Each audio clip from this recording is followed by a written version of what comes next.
यहाँ सत्संग रोज चलता है, रोज नए नए मुर्गे फंस रहे हैं, खुशी से कत्लाम होने आ रहे हैं, क्योंकि बिना कत्ल के कबूल नहीं होंगे, चाहे बरसों बैठकर सीखें। तो सत्संग तो रोज हो रहा है, और बोले जो नए नए सत्संगी प्रेमी आ रहे हैं, जैसे कि कोई मुर्गे लेके आता है, जाल में फंस जाते हैं, केज में पकड़ के लेके जाते हैं, फिर उनको काटा जाता है, कत्ल किया जाता है। बोला कि ऐसे ही हर एक सत्संग में आके अपना जीव भाव खत्म कर रहे हैं। और हम एक बार आते हैं तो हम जैसे इसमें ही इसके ही बन जाते हैं। राम तीर्थ ने भी बोला है कि फंसो तो फंसो राम में और जवानी में। तो ये तुम्हारा सच्चा फर्ज है। लोग बोलते हैं ना, ये मेरा फर्ज है, ये धर्म है, ये ड्यूटी है, अपने फर्ज भी तो पूरे करने चाहिए। तो तुम्हारा फर्ज क्या है? फ से फंसो, र से राम में और ज से जवानी में। ये तुम्हारा फर्ज है। लेकिन जवानी में तुम राम में नहीं फंसते, तुम राम की माया में फंस जाते हो। गुरु बचाता है माया से और हमको वापस हमारा मन राम में अटका देता है, उसमें टिका देता है। जैसे किसी का किसी से प्रेम हो जाता है ना, कोई लड़का कोई लड़की प्रेम करेंगे तो बोलेंगे अरे मैं तो उसमें फंस गया, मैं तो उसमें फंस गई। तो भगवान का भक्त क्या बोलेगा? हम तो भगवान में ही फंस गए, हम तो सत्संग में फंस गए। एक होता है जबरदस्ती किसी ने फंसा लिया, हम चाहते नहीं थे फंसना, तो वो आपको घुटन लगती है, उससे छटपटा के छूटना भी चाहते हो। जैसे मछली को मछुआरा जाल में फंसा लेता है, तो पानी से निकल आती तो कितनी तड़पती है, क्योंकि उसका तो जीवन ही पानी है। तो कहती है अरे इसने मुझे फंसा लिया, अब तो मैं मरूंगी। और अगर वो छिटक के वापस पानी में जाती, चलो जाल से छूट गए, अब उसको जीवन मिला। कोई किसी को अपनी बातों में फंसा लेता है, उसको ठग लेता है, तो जब आपको समझ मिलती है, कहते देखो उसने कैसा हमको बातों में फंसाया और हमारा उसने ठग के कितना नुकसान कर दिया। तो माया महा ठगनी हम जाने, माया तो बहुत ठगनी है, माया फंसा लेती है। उससे छूटने के लिए हमको राम में फंस जाना चाहिए। मतलब सत्संग में हम आए और खुशी से, तो ये बोला ना कि जैसे यह सत्संग रोज चल रहा है, रोज नए नए मुर्गे फंस रहे हैं और खुशी से कत्लाम होने आ रहे हैं। जैसे अपनी खुशी से वो अपने को जीव भाव को मिटाने के लिए आ रहे हैं। एक होता है जबरदस्ती किसी का कोई कत्ल कर दे, लेकिन एक कोई हो कि नहीं आओ मेरा कत्ल कर दो। गुरु गोविंद सिंह ने तो कहा कौन है जो गुरु को शीश देगा। तो जो आगे बढ़े 5 प्यारे एक एक करके, तो अपनी खुशी से ही तो गए ना कत्ल होने के लिए। जबरदस्ती पकड़ के थोड़ी गुरु लेके गया उनको कि चलो चलो तुम्हारा अभी शीश काटा जाएगा। और कि कौन है जो अपना शीश दे सकता है? तो जो अपने खुशी से आगे बढ़ा उसको पर्दे के पीछे ले गए।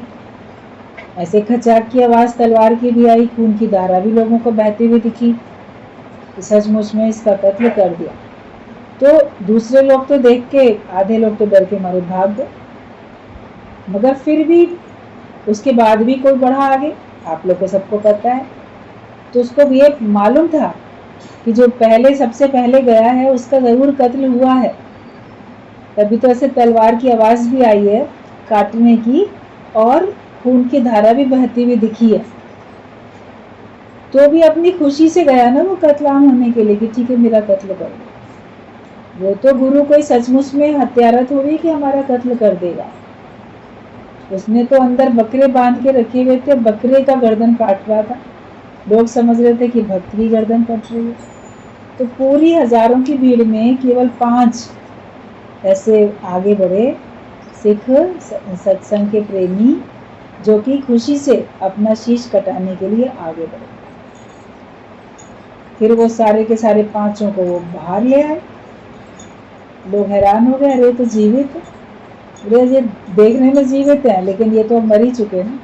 तो मरने के लिए गए थे ना, मरने की तो मंजिल है। तो सत्संग में हम आते हैं तो हम खुशी से कत्लाम होने के लिए आए कि हमको कत्ल किया जाए, हमारा जीव भाव खत्म किया जाए। हम अपना शीश बचा के बैठेंगे कि नहीं मेरा तो जो अस्तित्व है वो बना रहे, मैं बना रहूं, तो या तो तुम रहोगे या भगवान रहेगा।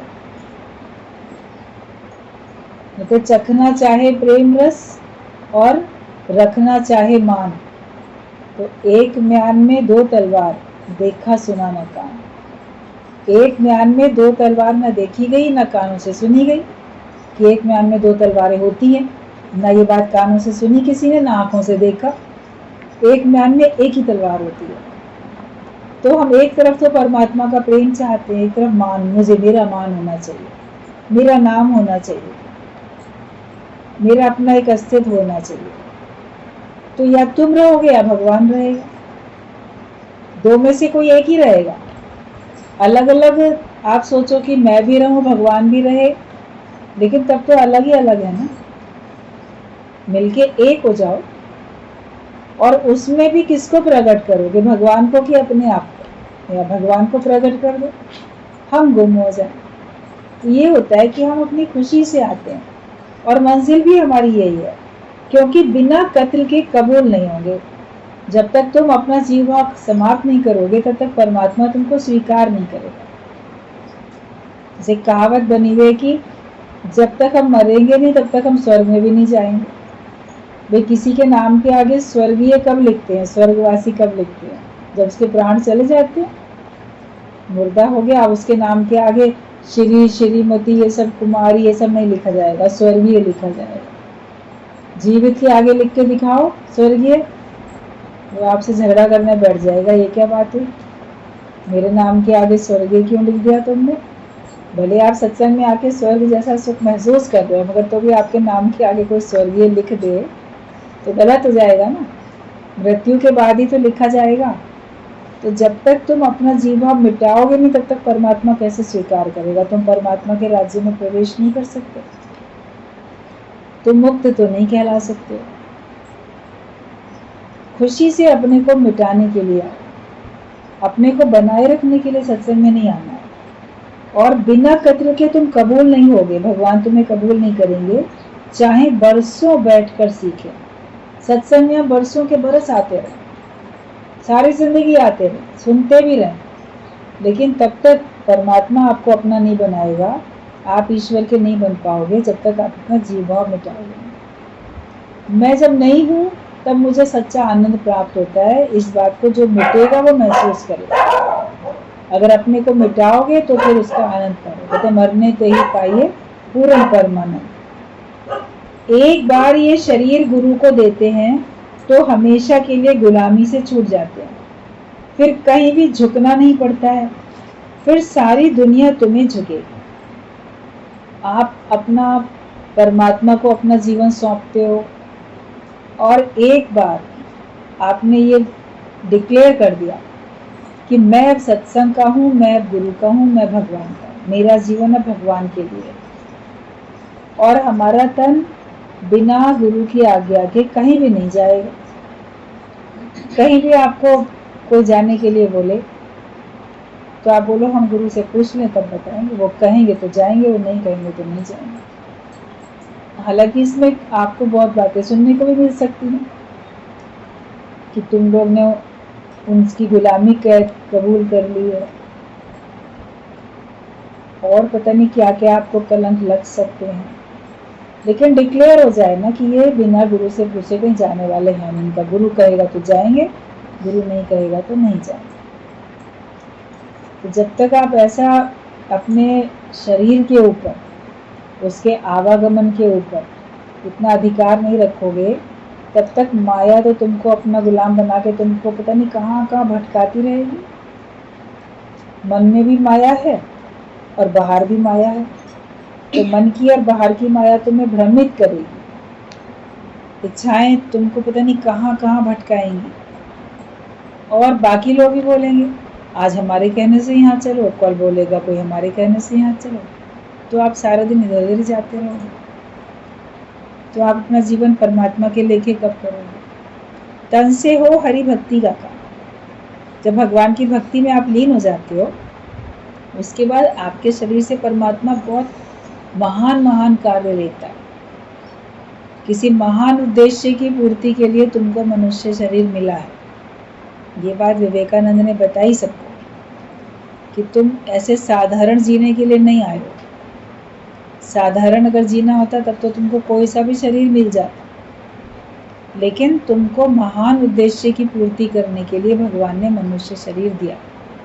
तो उस उद्देश्य को तो पूरा करो।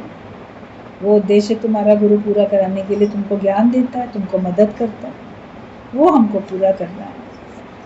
तो अगर हम एक बार गुरु के आगे सर झुकाते हैं, भगवान को अपना जीवन दे देते हैं, तो हम हमेशा के लिए माया की गुलामी से छूट जाते हैं। फिर कहीं भी हमें झुकना नहीं पड़ता, बल्कि फिर क्या होता है, सारी दुनिया तुमको झुकती है। कल किसी ने सत्संग में पूछा कि ज्ञान है आजादगी का, मतलब आजादी का, फिर गुरु की गुलामी क्यों करो? गुरु की आज्ञा में जी हजूरी में फिर क्यों चलो? सबको छोड़कर फिर गुरु की गुलामी करनी पड़ रही है, फिर बाकी हम आजाद कब और कैसे? सो इसका जवाब तुम भी सभी लिखकर भेजना।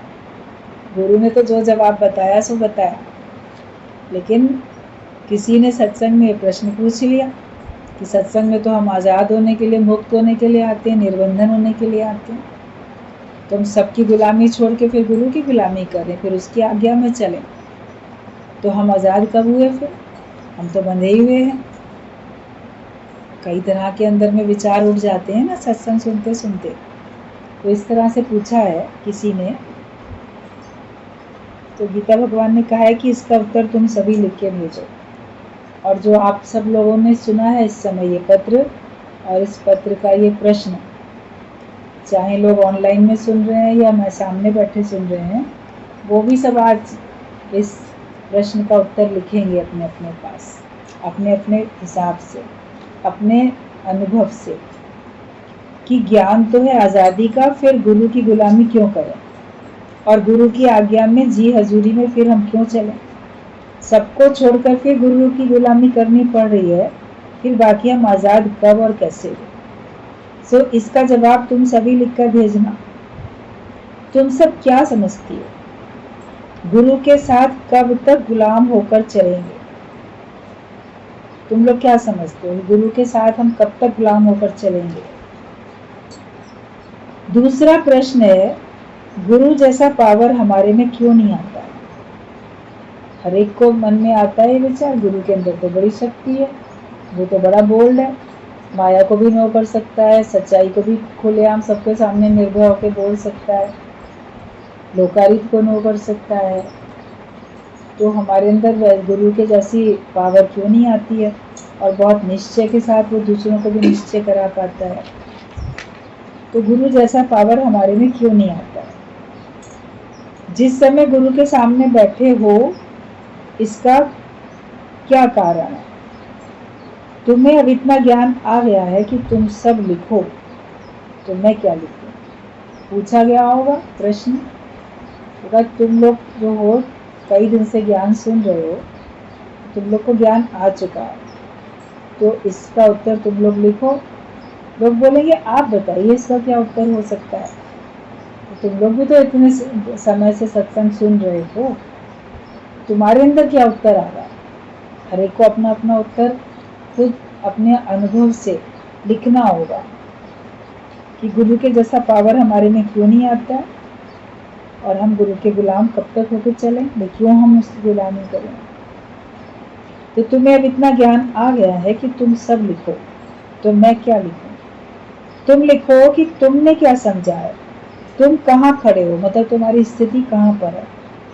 कभी हो कोई कमी तो वो लिखो, और अपने को पूर्ण समझते हो तो वो लिखो। अगर तुमको अपने अंदर कमियां दिख रही है तो अपनी कमी लिखो कि हमको गुरु के जैसी पावर इसलिए नहीं आती कि हमारे अंदर हमें ये कमी नज़र आती है, या गुरु की गुलामी हम क्यों करें, तो हमें क्यों करनी चाहिए वो तुम लिखो, या नहीं करनी चाहिए हमको, या कब तक करनी चाहिए। जो भी तुम्हारे अंदर से उत्तर आता है ज्ञान सुनने के बाद, हर एक को सच्चाई के साथ अपना अनुभव लिखना है। तो कमी हो तो भी लिखो, और अपने को पूर्ण समझते हो तो वो भी लिखो। चिट्ठी भी आधी मुलाकात है। तुम जो देखना चाहो वो देख सकते हो। तुम इतने बड़े हो कि भगवान को बुलाना चाहो तो एक क्षण में तुम्हारे सामने भगवान भी हाजिर हो जाएगा। गुरु ने तुमको इतना ऊंचा उठा दिया, इतना महान बना दिया कि अगर हम भगवान को भी याद करें, पुकारें सच्चे हृदय से, तो वो भी हमारे सामने प्रकट हो जाएगा। सबके अंदर आज की नहीं, जन्मों जन्मों से की हुई कमाई है ज्ञान की। आज पहली बार नहीं सुनने बैठे हो, पिछले पता नहीं कितने जन्मों से सुनते चले आए हो, पुरुषार्थ करते आए हो, भक्ति तपस्या सब करते चले आए हो। और आज तो उसके रिजल्ट के रूप में तुम लोग का विवेक खुला हुआ है, ज्ञान समझ में आता है। तो अब अगर सच्चे हृदय से भगवान को पुकारोगे तो तुम समझो कि भगवान तुम्हारे सामने हाजिर हो जाएगा। भगवान के भी बाबे हो तुम, मतलब बाप हो तुम, कौन सी कमी है तुम? बिल्कुल पकड़ में आने वाले नहीं हो। प्रभु के सेवक से कौन पहुंचे? माया तुमको पकड़ ही नहीं सकती है। अब माया किसको फंसा सकती है? जो खुद राम में फंस गया तो माया की क्या मजाल है इसको फंसा सके? जो पहले किसी एक जेल में, कैद में, पिंजरे में बंद है, ताला लगा है उसमें, तो दूसरा कैसे उसको बंद कर सकता है? वो तो पहले से ही है। तो हम भगवान के प्रेम में पहले ही, उसकी भक्ति में पहले ही हैं, उसके हम पहले ही बन गए। तो अब माया हमको अपना नहीं बना सकती है। भगवान के कैद से छूटेंगे तो माया हमको अपना बनाने की कोशिश करेगी, लेकिन जब भगवान की कैद से नहीं छूटे हैं तो माया कैसे अपना बना सकती है? तो तुम बिल्कुल भी पकड़ में आने वाले नहीं हो। प्रभु के सेवक से कौन पहुंचे? जो भगवान के सेवक बन जाते हैं उससे तो कोई जैसे पार उससे नहीं पा सकता, उस तक कोई पहुंच भी नहीं सकता, उसका कोई कुछ बिगाड़ भी नहीं सकता है। प्रभु का सेवक दह दिस प्रगटाया। जो भगवान का सेवक बनता है, भगवान का भक्त बनता है, वो 10 दिशाओं में प्रकट हो जाता है। उसका नाम 10 दिशाओं में फैलता है। संसार में हर व्यक्ति चाहता है उसका बड़ा नाम हो, बड़ा यश फैले, उसकी कीर्ति हो। कीर्ति किसी की बहुत प्रशंसा होती है और यश जैसे उसकी अच्छाइयों का गुणगान दूर दूर तक मशहूर हो जाता है। तो अगर हम भगवान की भक्ति करते रहते हैं, भगवान की सेवा में रहते हैं, तो हम एक दिशा क्या, हम 10 दिशाओं में प्रकट हो जाते हैं। आप बोलोगे कि हम अभी तो कोई हमको जानता ही नहीं, लेकिन जब हम भगवान के बन जाते हैं, जब हम सत्संग में आने लगते हैं, तो आपकी पहचान बनने लगती है। छोटे दायरे से शुरू होता है, धीरे धीरे करके आपको और लोग जानते हैं, और लोग जानते हैं, दायरा बढ़ता जाता है और आपकी पहचान भी बढ़ती चली जाती है और 10 दिशाओं में भगवान के भक्त का नाम गूंजने लगता है। तो प्रभु का सेवक दह दिस प्रगटाया, मतलब 10 दिशाओं में प्रकट है। मैं कहीं भी हूँ तेरे पास हूँ, तुम कहीं भी हो मगर मेरे पास हो। ये विश्वास रखो कि गुरु कहीं भी है वो हमारे पास है और हम कहीं भी हैं हम उसके पास हैं। हम किसी भी शहर में हो, किसी भी दूर हो, कितनी भी जगह दूर हो, आपको विश्वास होना चाहिए कि हम तो भगवान के नजदीक है और भगवान भी मेरे पास है। मुलाकात भी रोज होती है, चाहे पास हो चाहे दूर हो। सत्संग के माध्यम से मुलाकात तो रोज होती है। सांवरे से मिलने का सत्संग ही बहाना है। आप किसी भी गली मोहल्ले, गांव, शहर, कस्बा, ये देश विदेश, कहीं भी बैठे हो, तो वहां पर अगर आपको सत्संग मिल रहा है तो सत्संग के माध्यम से मुलाकात हो रही है। अभी तो इंटरनेट का ज़माना है, आप बाई फेस भी आमने सामने देख पाते हो, आवाज़ भी सुन पाते हो। लेकिन जब इंटरनेट का युग नहीं था तो भी जहाँ सत्संग होता है तो वहाँ पे तो महसूस होता है ना, गुरु प्रकट है, भगवान प्रकट है। आपको उसकी दूरी लगेगी नहीं, कमी लगेगी नहीं। तो अगर हम भगवान से मिलना चाहते हैं तो हम सत्संग में आके बैठें, यहाँ बैठ के हमको पता चलता है कि हम भगवान के कितने नज़दीक है, भगवान मेरे कितने नज़दीक है।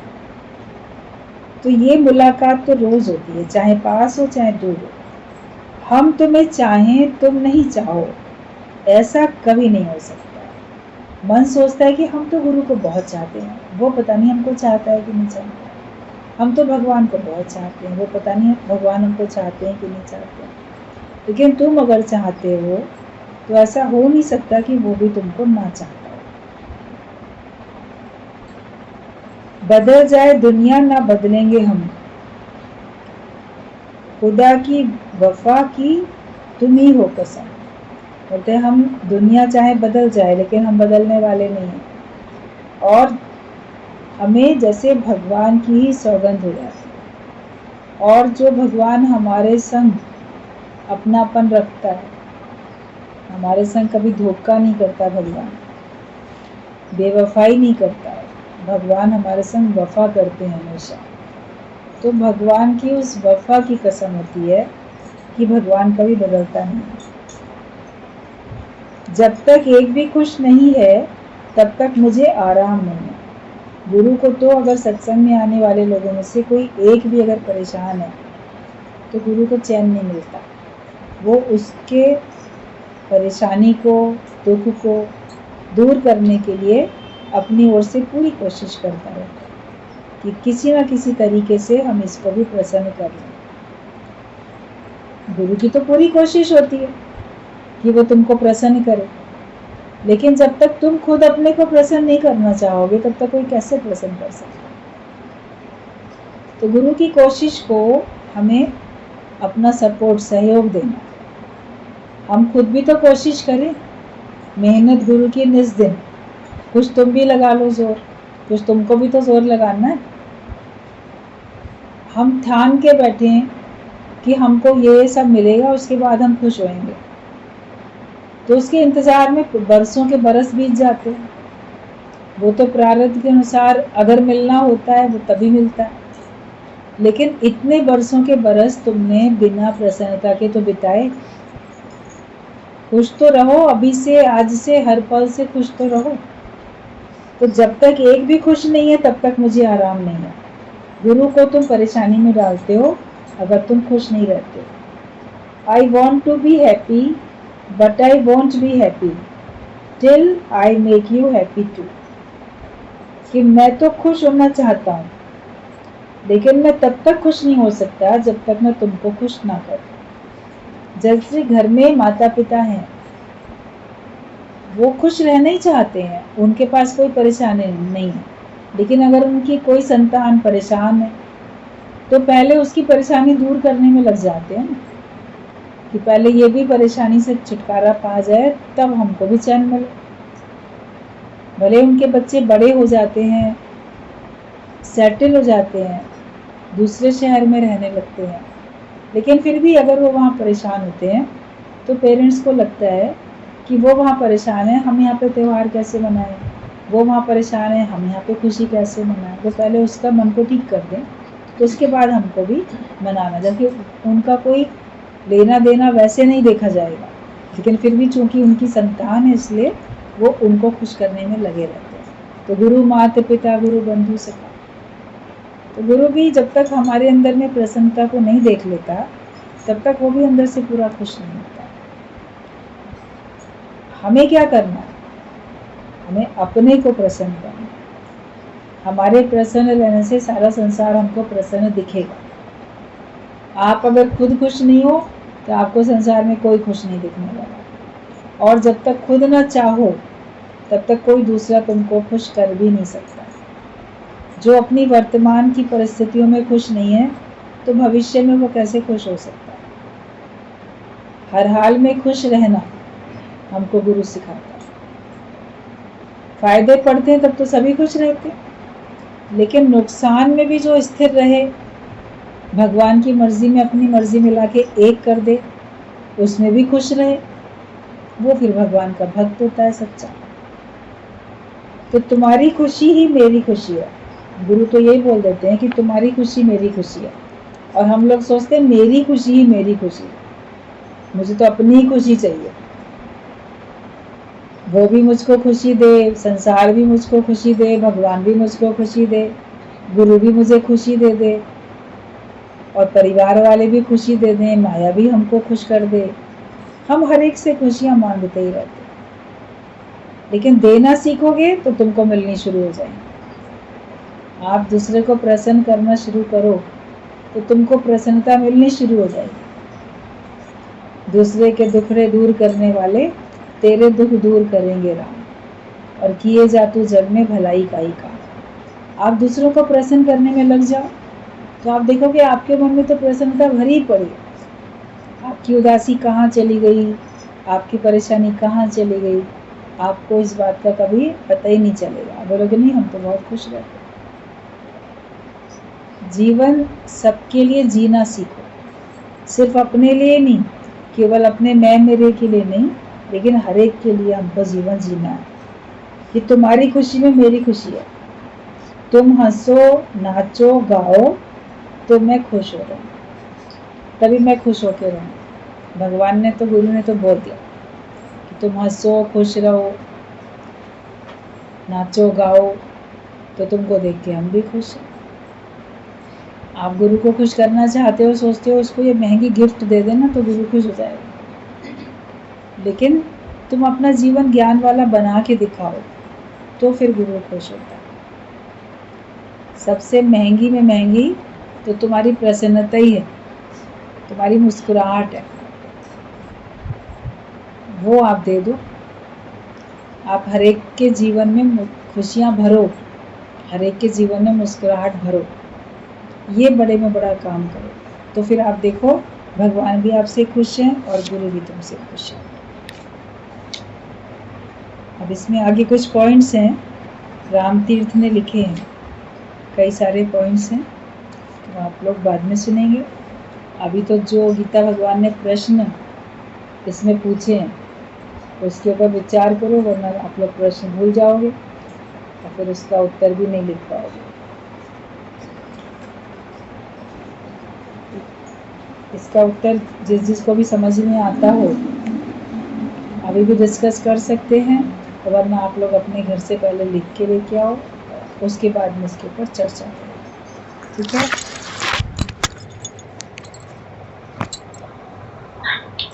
क्या